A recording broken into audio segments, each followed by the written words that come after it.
अयोध्या में जल्द ही प्रभु श्री राम पधारने वाले हैं।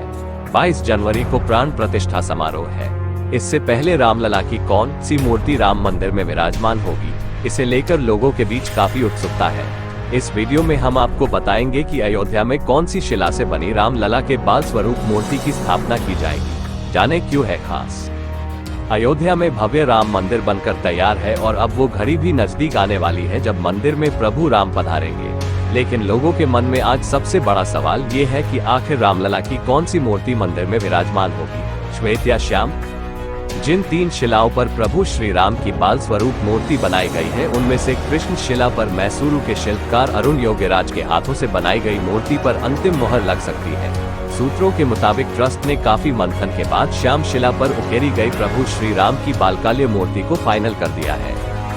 शिल्पकार अरुण योगीराज के साथ काम करने वालों से बातचीत के आधार पर प्रभु श्री राम की ये मूर्ति खड़े रूप में बाल्यकाल की मूर्ति है, लेकिन हाथ में धनुष बाण है। ये मूर्ति प्रभावली के साथ बनाई गई है। अरुण और बाकी शिल्पकारों को ट्रस्ट की ओर से निर्देश थे कि मूर्ति बाल्यकाल की होनी चाहिए, लेकिन प्रभु श्री राम को लेकर लोगों की जो आम कल्पना है वो उसमें स्पष्ट रूप से नजर आनी चाहिए। अरुण योगीराज ने इस मूर्ति की मूल कल्पना में दक्षिण भारतीय मूर्ति कला को आधार स्वरूप रखा है, लेकिन उत्तर भारतीय शैली का सार भी मूर्ति में समाहित किया गया है। मूर्ति के हर सेंटीमीटर में एक अलग कला और एक अलग शैली की झलक नजर आएगी। इस कृष्ण शिला का चयन कर्नाटक के कारकाला से किया गया। इस साल फरवरी मार्च के महीने में इस शिला का चयन किया गया था। उत्तर कन्नड़ा जिले के कारकाला तालुका के नेल्लीकेर कस्बे में एक छोटा सा गांव है ईडू। इसी गांव से श्याम शिला का चयन किया गया था। ये शिला 10 टन वजनी, 6 फीट चौड़ी और 4 फीट मोटी है। इस शिला को विधिवत पूजा के बाद अयोध्या भेजा गया था।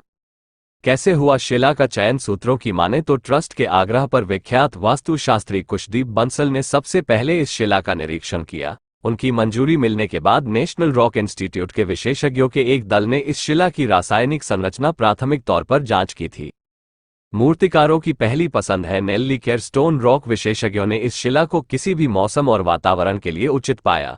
ये स्टोन शिल्पकारों की भी पहली पसंद है क्योंकि इसकी रासायनिक संरचना काफी विशिष्ट है।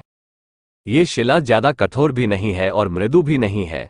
शिला के कठोर होने से मूर्ति की भाव भंगिमाओं पर असर पड़ता है और मृदु होने से मूर्ति की गड़ाई के दौरान शिला के टूटने का खतरा बना होता है। कारकला की कृष्ण शिला की खासियत ये ही है कि ये कठोर भी है, साथ ही इसकी गड़ाई भी आसान है। साथ ही इसकी रासायनिक संरचना इस तरह की है कि ये लंबे अरसे तक मौसम और जलवायु के प्रभाव में खराब नहीं होती है।